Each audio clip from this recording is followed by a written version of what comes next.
Israel युद्ध में Israel ने शहर के पश्चिमी आधे हिस्से पर कब्जा कर लिया और जॉर्डन ने पूर्वी हिस्से पर कब्जा कर लिया, जिस पर बाद में इजरायल ने कब्जा कर लिया।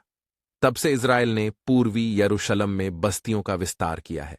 फिलिस्तीनी पूर्वी यरूशलेम को राजधानी बनाना चाहते हैं। इजरायल पूरे शहर को अपनी एकीकृत शाश्वत राजधानी के रूप में देखता है, जबकि फिलिस्तीनी नेतृत्व इस संबंध में किसी भी समझौते से इनकार करता है जब तक कि पूर्वी यरूशलेम को भविष्य के फिलिस्तीनी राज्य की राजधानी के रूप में मान्यता नहीं दी जाती है। फिलिस्तीनियों को पूर्वी यरूशलेम के पास स्थित शेख जर्राह से बेदखल होने के खतरे का सामना करना पड़ रहा है।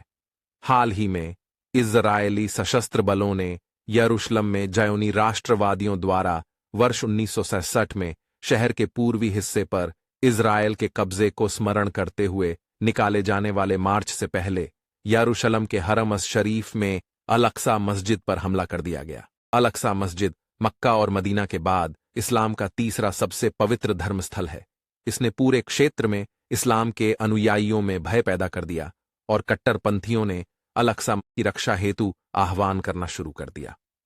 वर्ष 2021 की शुरुआत में पूर्वी यरूशलेम के केंद्रीय न्यायालय ने यहूदी एजेंसियों के पक्ष में अपने निर्णय को बरकरार रखा, जिसमें न्यायालय ने 4 फिलिस्तीनी परिवारों को शेख जर्राह से बेदखल होने के पक्ष में निर्णय दिया था। यह समस्या अभी भी अनसुलझी है, जो गंभीर बनी हुई है।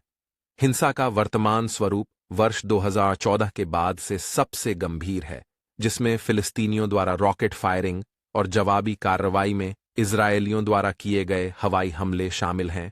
फिलिस्तीन में हमास शासन।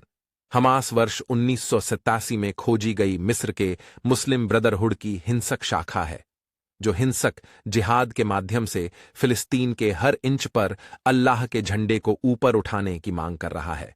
हमास फिलिस्तीनियों का अधिक कट्टरपंथी गुट है, जिसने अब जवाबी कार्रवाई शुरू कर दी है। फिलिस्तीन की तथाकथित राष्ट्रपति सत्ता न तो चुनाव करा रही है, न ही ठीक से काम कर रही है। हमास की तानाशाही और सीमाओं पर इजरायल की घेराबंदी फिलिस्तीनियों को परेशान कर रही है। दोनों राज्यों में राजनीतिक अस्थिरता, दोनों पक्षों में नेतृत्व संरचनाओं में अक्षमता और ठहराव है, जिससे बहुत से समूह नियंत्रण से बाहर हो रहे हैं, जो हिंसा का सहारा ले रहे हैं। इसके अलावा पिछले 2 वर्षों में इजरायल में 4 चुनाव हुए हैं और वे सभी अनिर्णायक थे। इजरायल के प्रधानमंत्री ने अपना पद बरकरार रखा है, लेकिन केवल कार्यवाहक रूप में। विभाजित इजरायल। अरब इजरायली, जो आबादी का सिर्फ 20% हैं, समान जातीयता के कारण फिलिस्तीनियों के साथ हैं। अरब इजरायली और इजरायल के दूर दराज के समुदाय देश के अंदर गृहयुद्ध जैसी गतिविधियों में लिप्त हैं। फिलिस्तीनियों से संबंधित मुद्दे। फिलिस्तीनी लोगों की भावनाएं भी बदल रही हैं। उनमें से अधिकांश का कहना है कि वे द्विराज्य समाधान नहीं चाहते हैं। यह भी तय नहीं है कि हमास फिलिस्तीनी राज्य या फतह पर शासन करेगा या इनमें से किसी पर भी नहीं करेगा। फिलिस्तीनी हमास और फतह के बीच एक दूरी रही है और वे दोनों अलग अलग रास्तों पर आगे बढ़ रहे हैं, जो कि अंतिम फिलिस्तीनी हार का मुख्य कारण है। संयुक्त फिलिस्तीन अरब दुनिया और अन्य देशों की मदद से अब जितना हासिल कर रहा है, उससे कहीं अधिक हासिल कर सकता था। भौगोलिक रूप से इजरायली क्षेत्र से अलग हो गए हैं, इसलिए यह अब एक व्यवहार्य राज्य नहीं है। साथ ही यहूदी हाथों में जाने वाली भूमि संबंधी मुद्दा फिलिस्तीनियों को और अधिक परेशान कर रहा है। अमेरिका इस क्षेत्र में अपना महत्व खो रहा है। अमेरिका संयुक्त राष्ट्र सुरक्षा परिषद में फिलिस्तीनी कारणों से होने वाली बैठक को रोक रहा है और पूरी तरह से इजरायल के बचाव के अधिकारों को मान्यता देता है। अमेरिकी राष्ट्रपति द्वारा यरूशलेम को इजरायल की वास्तविक राजधानी के रूप में मान्यता देना भी एक बड़ी समस्या बन गई।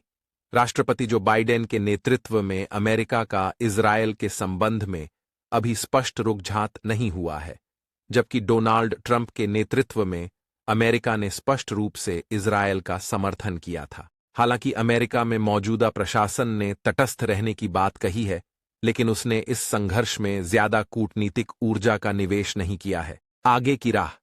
नेतृत्व में परिवर्तन। दोनों राज्यों की राजनीति में नेतृत्व और पीढ़ीगत परिवर्तन वास्तव में बहुत महत्वपूर्ण है। इजरायल और फिलिस्तीनी दोनों प्रधानमंत्री काफी लंबे समय से सत्ता में हैं।